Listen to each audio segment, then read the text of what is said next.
Hey guys, Well, welcome to Battle Warrior Podcast. I am Chad. I am the Battle Warrior. And on the other end, we have a phenomenal warrior all the way coming from Las Vegas. Actually, he's a referral coming from a friend of mine who is another warrior too. Welcome to the podcast, Jonathan. His name is Jonathon Dugan, guys. I totally probably butchered his last name, but have at her, man. Welcome. yeah, thanks for having me, Chad. I appreciate it. Yeah, Jonathon Dugan, but all is well, But yeah, super happy to be here. I love the concept of the warrior spirit, so I'm excited to dive deep with you, man. It is it's and I'm gonna explain it this way. It's growing on me, man. It's when I had your friend on, it was a different name of the podcast and we rebranded everything. And and we're gonna obviously you got some things coming down the pipeline here with some new business coming down, and then especially with your business and stuff. So we'll tie everything together. It's perfectly fine with that and make it a circle. But I want to explain, especially to your friend, even that we're saying it like some of my listeners know me personally. They saw the cycle of the name change and everything kind of blend together. To your new listeners here, guys, just put content out. Just throw it out there in the world. What's going to happen is a year or two late into it, you'll start blending everything together. And all of a sudden, it just becomes this weird spirit brand that just sticks to you. And obviously, Chad means battle and warrior. That's the generic, cool way of meshing it together. But when you say the warrior, man, everyone just kind of perks up. They're like, all right. And then I don't know, man. It's a yes, I'm very religious and I do cuss and swear. So I'm as normal as you're gonna get, but whew, spirit freaking woke up when I started naming everything warrior and people just started feeling free. So I love this journey, man. Yeah, no, I have goosebumps on my arm when you talk about it, like honestly. And it's funny. So my business is named a Heroes Academy, and it's a space for heroes to be the hero of your own life, right? And it didn't start out that way either. And so there's a experience that happened to me last summer, and it kind of made me realize maybe this is how things work, right? Just put out content, like you said, a couple years later, all of a sudden they blend together and everything falls into place perfectly, right? Well, I was in Great Basin National Park with my fiance, and there's supposed to be like the best stargazing in the whole nation, maybe even the whole world, right? In this one little area. And one of the roads out there is even called the loneliest road, right? So that just tells you that it's just a deserted area. And for some reason, I felt like I wanted to go to this little town not too far away from the national park. And I've heard there's not really much there, but I just felt called to go there, and my intuition was saying, hey, let's go there. And so we picked up our stuff and we're like, hey, let's go to this little town. And on the way to the town, there's this turnoff that pointed to this beautiful lake. And it was like, a couple miles this way, you're going to go to the lake, right? And in that moment, I realized I was actually not called to go to this little town, which is Ely. It was actually calling me to this location at this beautiful lake, and we had an amazing day. But since I don't know anything about this lake, I've never heard of this lake, I didn't know how to get to this lake. The only thing that my intuition could call me to was this little town, right? So, what I'm trying to say is when you are called to do a business or you're putting out content or you're doing, I think I want to be a life coach, right? That's what I am. I'm an inner hero coach. At first, it looks different than what the end result's going to look like because the only thing that you can grasp is what you know today. And so, spirit, God, or whatever you call upon, is going to pull you in a specific direction so that you can take a shift right turn when the time is right. But if you're not listening to that spirit and you're not following step 1 through 10, you can't get to step 11 to 20 because 11, 20, based on our awareness today, is going to look completely different. And we only know what we know and we don't know what we don't know. So I completely agree with that, man. I've changed my brand multiple times. Yeah, and I don't know. It's so the question I was having prior to the name change is how do I make this more personal? Because obviously, in my old title was C's get degrees. I mean, everyone pretty says that. That's normal college saying it. All people are like, okay, yeah, that's cool for this level. Now you're going. I mean, it is a worldwide podcast and all that stuff. Listeners all over all over the world, and I thank everyone for this and all the cool ones that are coming down the road. But all of a sudden, it's like okay, and then you're like you got to go to level 2, level 3. It's a level game and you get it. I'm like, and then it just boom, click. Yeah, and it has to speak to you, right? Like I said, when you talked about it, it gave me goosebumps. So it spoke to me deeply. And you're like you said, when you say the word warrior, your spine Everyone just just, erects. yeah, Yeah, yeah. And yeah, we just want, I was gonna say, guys, this is what we're on a natural flowing show here, guys, but we do have a few key points on this side. First and foremost, I know we got delayed on recording, and I do want to bring this up. If you want to bring him involved with this, that's perfectly fine. You have a brand new boy. yeah. His name is Emerson Forrest. So, I love Ralph Waldo Emerson. And, in that, he's really connected to nature. And really, I hated hiking my whole life. I didn't not like nature, but up until a few years ago, and actually, nature has been one of my biggest medicines. Ralph Waldo Emerson is, if you want to know God, look deep into nature. And so I just fell in love with nature and what it had to provide, the medicine of it. And so I just felt like I had to, give thanks to that name and, Forrest, Emerson Forrest. So yeah, he's an amazing little baby. Yeah, I was gonna say mine would probably be like Keystone or Breckenridge or something like that, because those towns completely, I had that moment in Colorado where I just drove and it's like, yeah, stop here, stop here, stop here.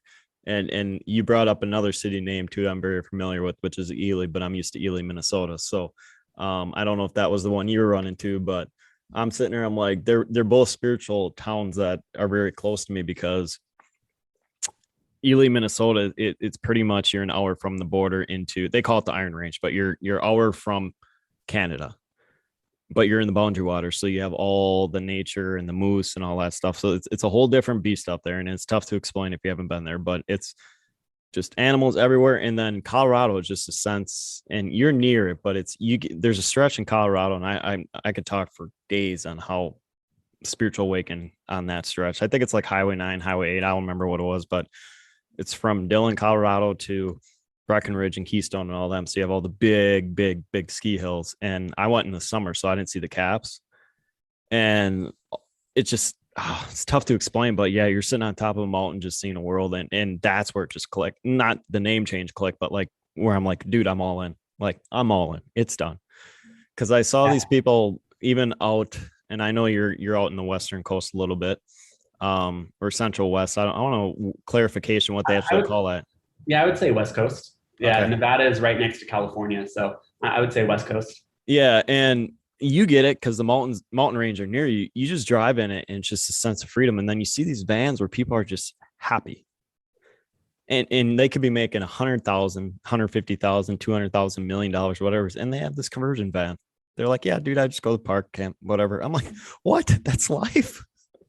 Yeah, I've been to Breckenridge and snowboarded up in Copper Mountain, and my sister actually lived in Colorado Springs for a little bit, so I got to visit there a handful of times. And my family has a little bit of property in Colorado, and it's just majestic, right? And when you can go into a location on this planet Earth, and it takes your breath away, gives you that awe moment of like, wow, I'm so tiny, yet I exist in this grandness of beauty. It's Zion National Park is one of my favorite places, just a few hours from Vegas, and it's literally like handcrafted molds of mountains that is just so beautiful. It's literally breathtaking. And those are the moments that wake you up out of your slumber, when we're doing the day-to-day 9 to 5 jobs, and you're walking around your concrete city and you have an aha moment like that. It literally can change your life. And what if we actually intentionally suck out these moments, right? That's how we create sustainable change in our lives. And I think a lot of people from 2020 going into this quarantine that was long, a long time, where they're stuck at home, they're no longer working. It might be the first time they haven't worked for their whole entire lives, right? It kind of woke them up to being like, what am I doing with my life and what do I want to do?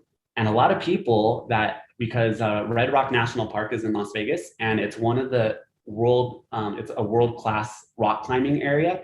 And so I run into these people all the time that converted a van into their home, and they just are traveling around to national parks and rock climbing. And they're just like, after last year, I just woke up. I don't want to do that anymore. I'd rather do this. And it just is, it's amazing to watch people change their lives in such a dramatic way and see how much happier they are as well. Yeah, and I'm going to use the term simplistic, and it's that there's a term that they have in Colorado. And I can't think what my I have family out there, so they had a special term for it, whatever. Minimalist or yeah, simple? minimalist, I think, is the simplest or whatever it is. And I'm like, okay, so they just live. And this guy, the guy I was talking about where we went fly fishing, but he was a truck driver. He's like, yeah, dude, I truck drive in Montana. And he's like, he goes, I drive through the winter. I think he says he stops in like May and then he comes back in September, whatever it was. And he's like, so he goes like June, July, and August, I just travel around these national parks and fly fish. And then he has his van. I'm like, how old are you? He's like 28. Like, I looked at my cousin. I'm like, dude, he's younger. Like, I'm 35 and I think my cousin's like 26, 27. I'm like, we're all from the Midwest. And I'm like, what the hell did we do wrong? And this dude just smiling, having life and enjoying it. He's like, what's up, bro? He's like, I'm going fly fishing. It's a simplistic life that if you guys never experienced it, like, you have to experience it once just to see it face to face. And you get it because you have the guys out there by you right now. And it's a complete eye-opening experience that, yeah, I mean, I like big houses, and I am seeing part of yours right now, but it really makes you appreciate the real small things.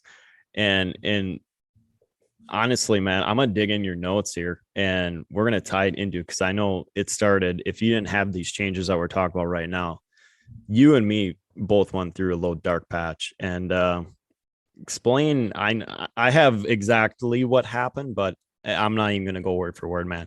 This is your story, man. So dig in exactly what happened and what made you go from where you're at there to now.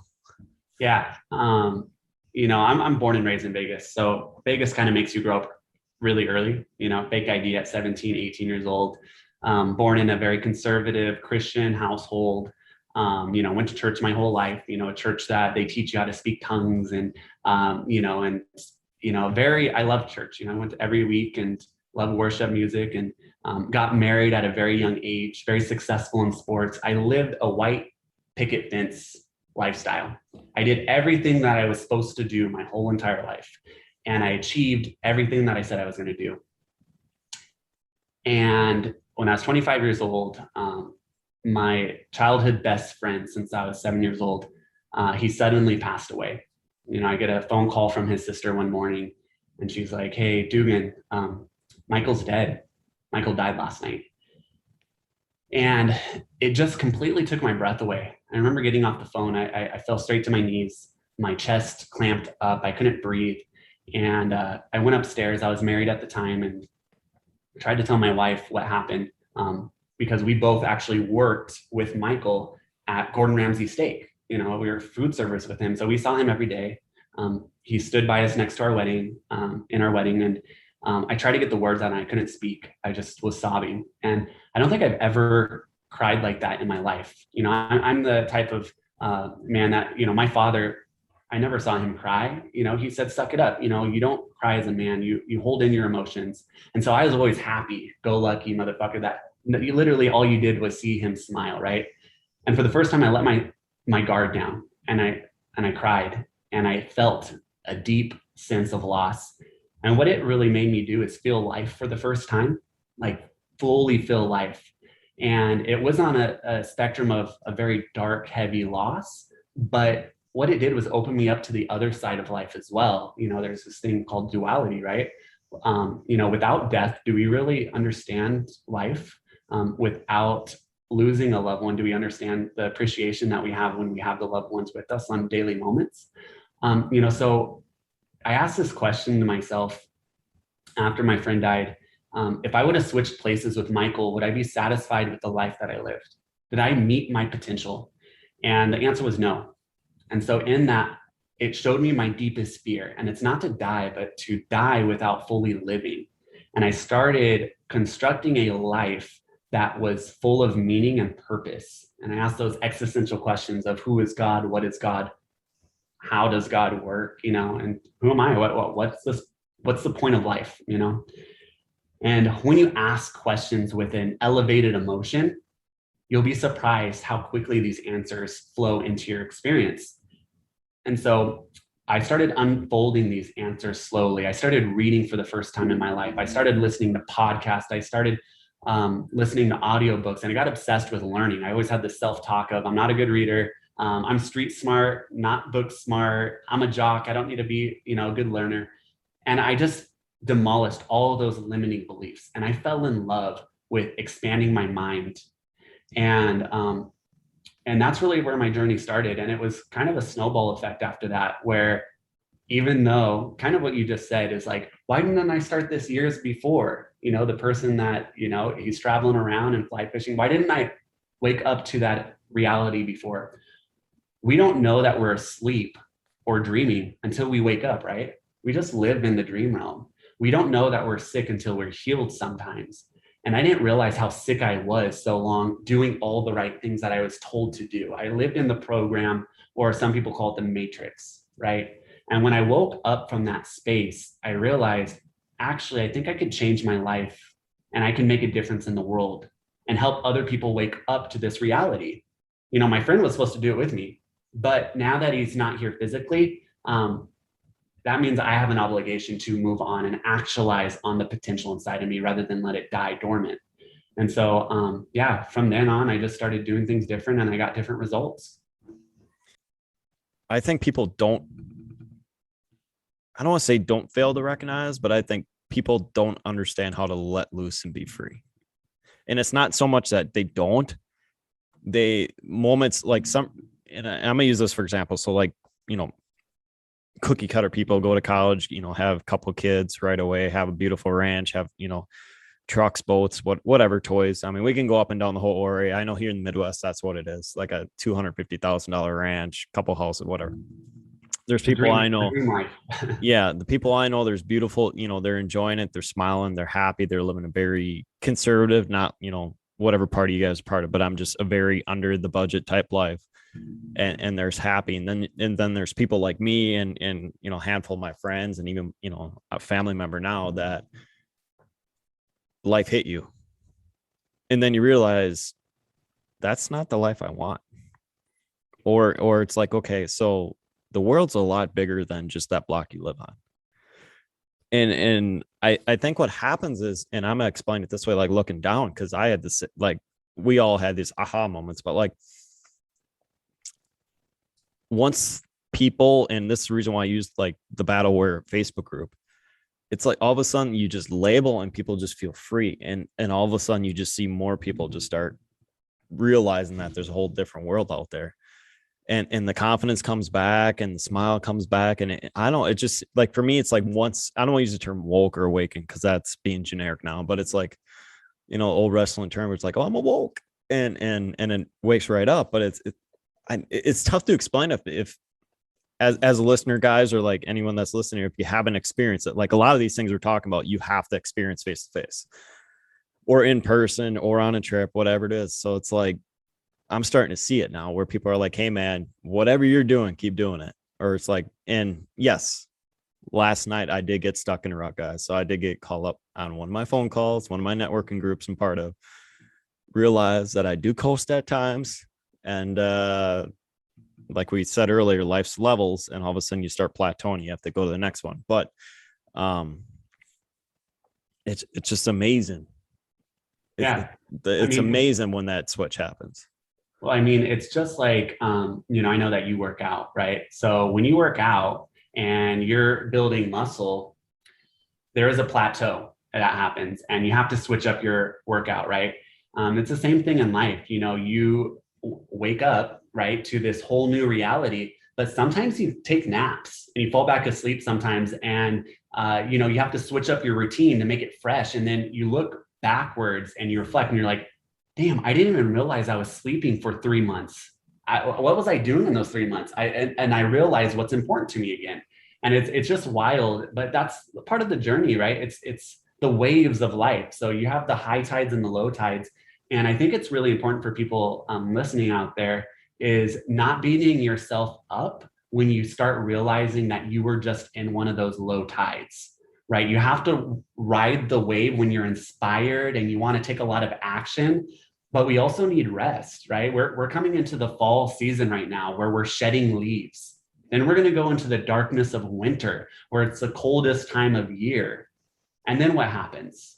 After the leaves have dropped, all of a sudden it blooms new flowers. The trees are actually bigger. The vibrant colors come back to us, and then we're thriving through summer. Well, we go through these same cycles in life. And if we're not aware of our own cycles, then we're going to be like, why the fuck do I feel this way right now? I don't feel inspired. But if you can somehow love yourself and just rest just for a little bit of time, you'll be surprised how fast you can bounce back into springtime when you're not beating yourself up in that time.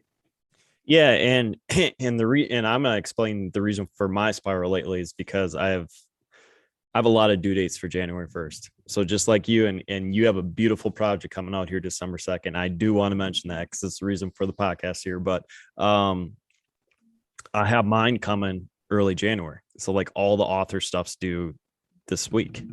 So like for me, I have 6 authors coming in on mine. It's gonna be amazing, amazing for what we have going on with that.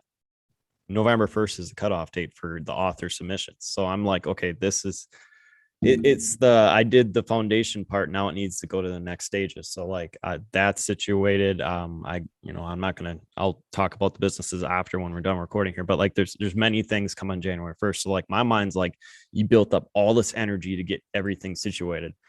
And then you have that stall moment where you like have to sit and stall. And yes, as what God would say, rest, believe, believe in me, I will deliver. Yeah, I'm off quoting some scripture here on top of my head, but like, with my personality and how hyperactive I am, that stall just kills me. Yeah. Because it feels like you're just spinning. Yeah. Well, you're building momentum, right? And then all of a sudden, those stall periods, it feels like you're not being productive. You're not getting anything done. And that's because we're an action-based society, right? The more you do, the harder you work, the more results you get. And that's, a false belief system, right? Because sometimes again, I'll use the analogy of working out. You're not actually building muscle while you're working out. You're building muscle on rest days. So if we're not using these, you can even say the day of the Sabbath, right? There's a reason why God told us that we should rest one day and spend time with our family. It's going to rejuvenate us. If our cup's not full and our cup's actually drained and empty because we're burnt out because how hard we're working, how much quality of work are you actually going to get done? Like what's the actual value you're going to be able to provide to people? But if you have a full cup and you're refreshed, fuck, man, you're just getting this flow and your intuition comes in and you know the right things to say at the right time. And it's because you've either meditated, you rest, you've done your workout, you've done your daily walk, you've done your journal, whatever tools that you have on your belt, you were able to do. All of a sudden that shit just compounds effect on the results that you're going to get on your projects. So you can work as hard as you fucking want, but as long as you are using the tools to replenish your cup. Yeah. And I'm gonna use me for example. So like there's a sweet spot and some of you guys that work with me every day kind of get what it is. It's like 56 hours of work. So like I wake up at 2 a.m, go to work at 4, get done at 2, work out till about 4:30, and then I do all this till about 8 o'clock, get to bed at 10. So it's in these cycles, man, it's like when I was smiling when you're like 3.5 hours worth of sleep, I'm like, yes, he's my kind of brother. Yep. This is a temporary feeling because I know it's a momentum push, which kind of sucks because like you need the momentum build to push, but also you actually kind of have moments like me where you almost you push yourself too hard. Even on a Sabbath day, like you try to shut off and you just can't, and you try so hard. Your mind is still on the hamster wheel and it just keeps going and going and going. And actually the last basically 5 years, this year I'm looking for different results. But ever since my friend passed away, it's in September. And so something always happens to me during that time of year since he's passed away. And I don't know if it's like a seasonal depression or it's again the end of the year and January 1st, I want to get all this shit done. And so I always go into a burnout. I burn out because I'm working my ass off. I'm nonstop. And so this year I've actually had a motto that I've been living by. And every year I create a new motto January 1st. And this year it's been do less, receive more. And what that represents to me is not working less or doing less things. It's actually doing less of tedious work and doing more of the important work that actually fills my soul. If I focus on that than doing less, I receive so much more benefits. And so, for an example, kind of just a segue, I wrote a book this year. For someone that never read a book in his whole entire life up until his friend died, maybe one or two, and had this belief that I'm not a good reader, I can't understand what I read the same paragraph over and over again, I'm not a good learner, I say all these things to myself, and I wrote a book that equates to about 250 pages. And I am extremely happy with the quality of it. It's being published, being released December 2nd, and it's called Uncovering the Inner Hero. Wake up, own your life, and manifest your ultimate potential. And, part of it is geared towards my story of how I woke up to own my life, take more accountability, right? And actualize on my potential. But also I have tools in there for other people to align with their inner hero as well. And, everyone has their own inner hero. It could be your best self, your future ideal self. It could be God. It could be, mathematics and science, whatever is that guiding system for you.